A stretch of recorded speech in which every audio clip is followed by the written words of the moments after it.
Hey guys, let's get more news about Lakers, but first, don't forget to subscribe and leave your like.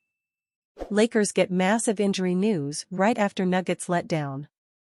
The Los Angeles Lakers have lost 2 straight games after seeing their 6-game winning streak snapped last week.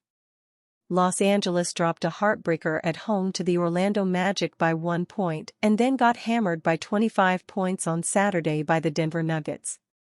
The Lakers' big men didn't have an answer for Nikola Jokic, who had 34 points, 13 rebounds, and 8 assists.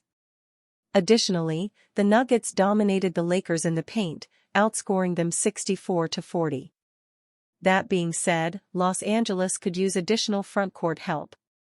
Luckily enough for the Lakers, help is on the way. According to Jovan Buha of The Athletic, Lakers backup center Jackson Hayes is probable to return from his ankle injury on Tuesday against the Phoenix Suns.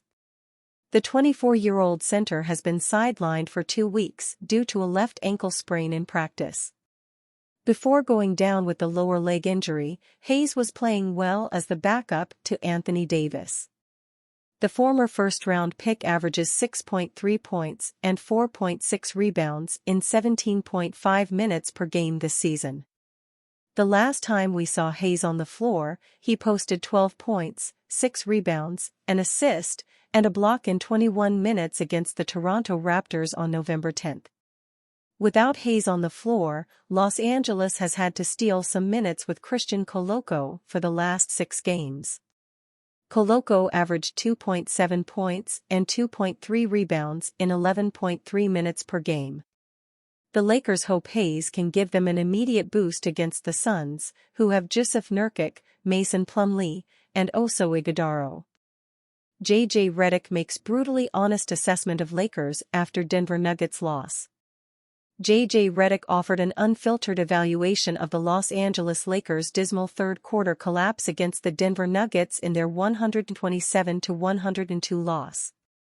The Lakers had initially seemed in control of the game against the Nuggets, leading by 10 points and holding a 63-57 advantage after the first half. However, the narrative drastically changed post-halftime as Denver completely overturned the script.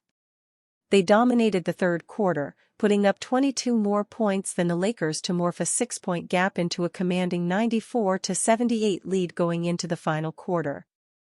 Redick expressed his critique while addressing reporters on Monday, pinpointing the apparent lack of vitality from the Lakers, who were unable to rival the Nuggets' intensity. "We just stopped playing," he remarked incisively. The Lakers head coach also conceded that despite his and the coaching staff's efforts to invigorate the players during timeouts, it ultimately falls to the team on the court to rally and act upon the guidance they receive from the sidelines. Lakers acquire perfect guard-center duo in necessary mock trade deal. The Los Angeles Lakers have started the season with an identical record to how they started last year under Darvin Ham. JJ Redick's takeover of the team has brought positives on the court, but it's hard for a rookie head coach to overcome the roster issues the Lakers have had for the last 2 seasons. No one has looked at their collection of talent and called them title contenders, but everyone will be disappointed just the same if they do not make a push for contention. The team has major issues with its guard play and a complete lack of backup center minutes behind Anthony Davis. They could address both these needs in a trade with the Washington Wizards, which can see them greatly improve the top end of their rotation for players who haven't been producing for them.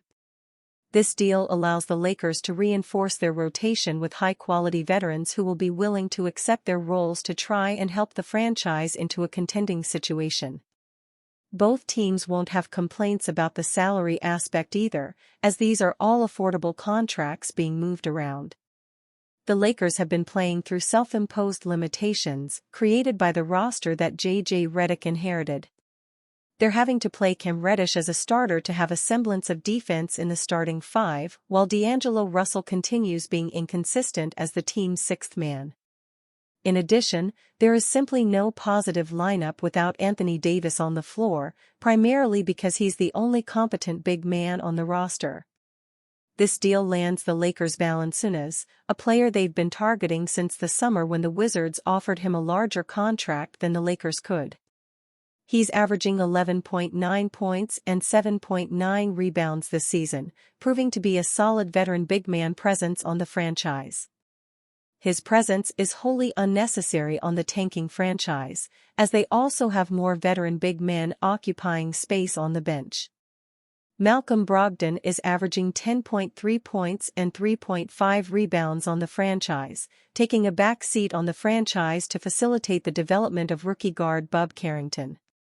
A veteran guard like him coming off the bench is a waste, and the franchise would be better off opening minutes at that spot to give Carrington and other young players on the franchise more opportunity. The Lakers get to add a big man who can play alongside Davis or as his backup, while also adding a versatile guard who can be most effective off the bench, but also be a complementary fit alongside Austin Reaves as the starting backcourt for the franchise. The first month of the season hasn't created any major trends that analysts or fans can believe in as sustainable till the end of the season. However, the one team that's been predictably bad is the Washington Wizards. They have the league's worst record, 2-13, and have gone headfirst into ushering in a youth movement on the franchise by giving young players ample opportunity at the expense of the win-loss record. The Wizards might be having a fire sale of players by the time February rolls around, with multiple veteran players who could benefit from being on other franchises. Brogdon and Valanciunas might be the most obvious, with Brogdon on an expiring contract and Valanciunas on an affordable 3-year deal, which would be better value for veteran franchises around the NBA. Christian Wood hasn't played this season and will likely not be available immediately for the Wizards, but he can get stopgap minutes at the position for the franchise. Gabe Vincent can take over Brogdon's role as a veteran guard to mentor Carrington, with his playable value low enough for him not to impact Carrington's minutes as Brogdon does. D'Angelo Russell is averaging 11.2 points and 5.0 assists this season and could be a candidate to be moved further by the franchise. If they can't find a new home, Russell will be a free agent in the summer and be off the franchise anyway. The Western Conference is a challenging place, and the Lakers can't afford to get complacent while competing against other West teams. They're currently ahead of contenders like the Dallas Mavericks, Minnesota Timberwolves, and Phoenix Suns, but those franchises can get back into the swing of contention by making minor tactical tweaks and waiting for injuries. The Lakers are maxed out while playing their style, with injured players like Wood and Jared Vanderbilt nowhere close to a return. They can't expect Anthony Davis or LeBron James to carry the load they have been for the franchise and remain viable till the end of the season, especially with their injury history. This deal brings them two major contributors in positions of need. Rob Pelinka cannot afford to let another valuable trade offer slip through his hands. And you, fan? What do you think of the situation of Valanciunas? Leave your opinion in the comments.